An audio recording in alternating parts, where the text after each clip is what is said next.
आज मैं बात करने वाली हूँ एक नई नेटफ्लिक्स मूवी बारामूला की, which I absolutely loved, but I am really in a bit of a rage right now, so rant and coming.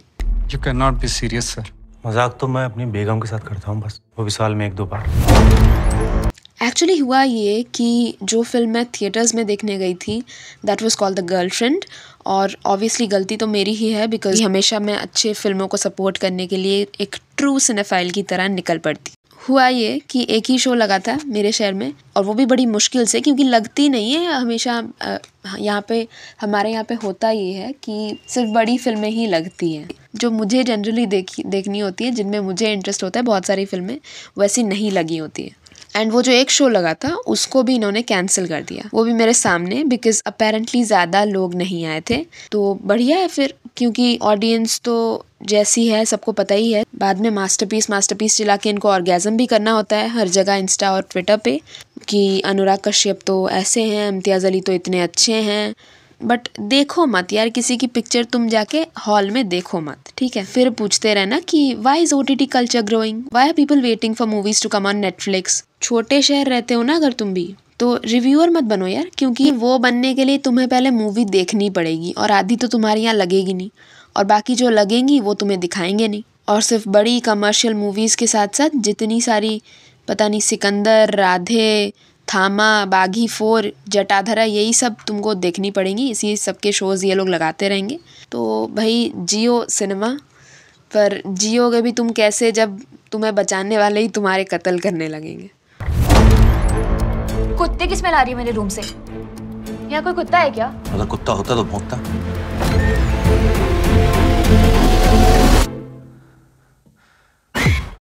Hello cinefam and welcome to my review of Baramulla. शुरुआत करते हैं आदित्य धर से, जो बारामूला के राइटर प्रोड्यूसर भी हैं। इन्होंने उरी और आर्टिकल 370 जैसी फिल्में बनाई हैं, और आगे इनकी फिल्म धुरंधर आने वाली है, जिसके लिए obviously star cast looks amazing, तो मैं एक्साइटेड तो हूँ ही। अब इनकी फिल्में मुझे पर्सनली ठीक मतलब पासिबल लगती हैं from a film making point of view. दिक्कत मुझे इनसे ये है कि एक बहुत ही जिंगोइस्टिक और हाइपर नेशनलिस्टिक टोन रहता है हमेशा इनकी फ़िल्मों में, और वही सारी चीज़ों को ड्राइव करता है इनकी फ़िल्मों में। तो वो मुझे एक चीज़ लगती है जो दिक्कत लगती है इनकी फ़िल्मों में। सेम यही इमोशन दिखता है विवेक अग्निहोत्री की फ़िल्मों में। आप नोटिस करेंगे तो इनकी फ़िल्मों में कभी एक मुस्लिम इंसान जो होगा, मतलब वो हमेशा ही, वो कभी अच्छा नहीं होगा, वो बस कोई टायरेंट होगा, ओप्रेसर ही हो सकता है वो। पर मुझे जो पसंद आता है इनकी फ़िल्मों में, वो इनका एक वायलेंस दिखाने का जो नज़रिया, एक उनका जो तरीका है, वो काफ़ी रियल और रॉ लगता है। तो देखने में बहुत शॉकिंग और इम्पैक्टफुल लगता है मुझे। अब बारामूला में जैसे कश्मीरी पंडितों की बात हुई है, वैसी और भी फिल्में बॉलीवुड में बनी हैं, जैसे कि कश्मीर फाइल्स बनी थी, वो भी बहुत इम्पैक्टफुल फिल्म थी।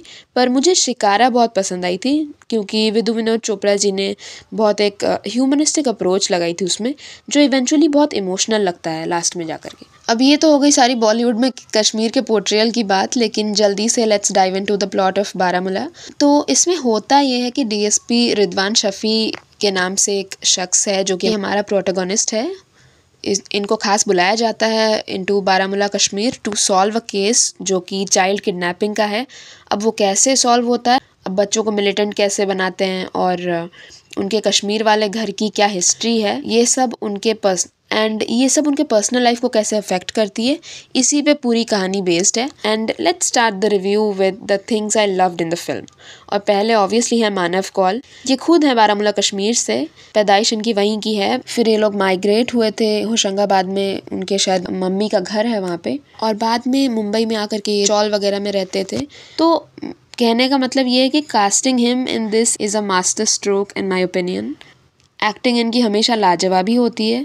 इनका कैरेक्टर इसमें ज़्यादा बात तो नहीं करता, बट जो ये इमोट कर लेते हैं just with his eyes, it's just awesome. Particularly जो एक सीन मेरा फेवरेट है, दैट इज़ अ 5 मिनट का scene which is a marital strife वाला, जैसे इसमें झगड़ा होता है पति पत्नी का, after a breakthrough moment in the film. इसमें भाषा सुमली जो इनकी वाइफ का किरदार निभा रही हैं, उनका परफॉर्मेंस भी कमाल का है। बहुत ही एक मेमोरेबल प्रेजेंस थी उनकी भी। इनको आपने पहले कश्मीर फाइल्स में भी देखा होगा, उसमें भी उन्होंने कमाल का ही काम किया था। दूसरी बात तो ये कि इसमें जो एक मैजिकल रियलिज्म का इस्तेमाल किया गया है, that is exceptional. I mean I know some people जिनके लिए it will be hard to digest कि मैजिकल रियलिज्म एंड ये बच्चों की ट्रैफिकिंग का ब्लेंड है, but I just can help but love it, which is also because की execution भी काफ़ी अच्छा है इसका। अच्छा, मैं ना ये फिल्म अपनी पूरी फैमिली के साथ देख रही थी, तो पर्सनली मुझे बोरिंग या स्लो नहीं लगी। पेसिंग ठीक है इसकी, बस क्लाइमैक्स बहुत रश्ड लगा मुझे, बहुत जल्दी जल्दी हो रहा था सब। पेसिंग एक्चुअली शुरू से स्लो ही थी, तो जिस फिल्म की पेसिंग स्लो होती है वो पूरी फिल्म अगर स्लो ही चल रही तो इसका मतलब उसकी पेसिंग ठीक है। लेकिन इसमें हुआ ये कि स्लो ही चल रही थी तो सही चल रहा था सब, लेकिन फिर लास्ट में क्या होता है, बहुत जल्दी क्लाइमैक्स, बहुत जल्दी जल्दी जल्दी सब होता है लास्ट के जो 15-20 मिनट थे उसमें। तो उसमें ही बहुत एक स्पीड में जो एक मेन हाईलाइट है उसको रिवील करते हैं, तो थोड़ी सी और कंसिस्टेंट हो सकती थी पेसिंग, और मेरे यहाँ ऑब्वियसली सबको बहुत स्लो लगी इसलिए। बाकी आपने देखा होगा कश्मीर पे जो फिल्में बनती हैं वो थोड़ी डार्क और ग्लूमी तो होती ही हैं एज एक्सपेक्टेड, और ये भी वैसी ही है। मुझे पर्सनली इनके सेट पीसेस काफ़ी अच्छे लगे, मतलब कोई बहुत बड़ा या एलैबोरेट सेट पीस नहीं है इनका, लेकिन इस फिल्म के कॉज को सपोर्ट करती है बहुत अच्छे से। स्कैरी का अगर पूछोगे तो मुझे डराने वाला सीन इसमें एक ही था, और जिस रूम में ये सब होता है उस रूम का बहुत स्कैरी लगा मेरे को। तो लास्टली इतना ही कहूँगी कि मेरे ख्याल से आपका एक बहुत प्रोफाउंड एक्सपीरियंस रहने वाला है इसको अगर आप देखोगे तो।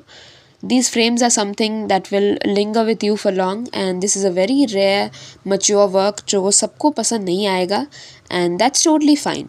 और आपने अगर बारामूला देख ली है तो मुझे ज़रूर से बताएं कि आपको कैसी लगी, and we could just continue this discourse in the comment section। Subscribe कर दो यार, we are so close to 2K subs। Keep watching good cinema and I'll see you soon in another one। Thanks a ton for watching।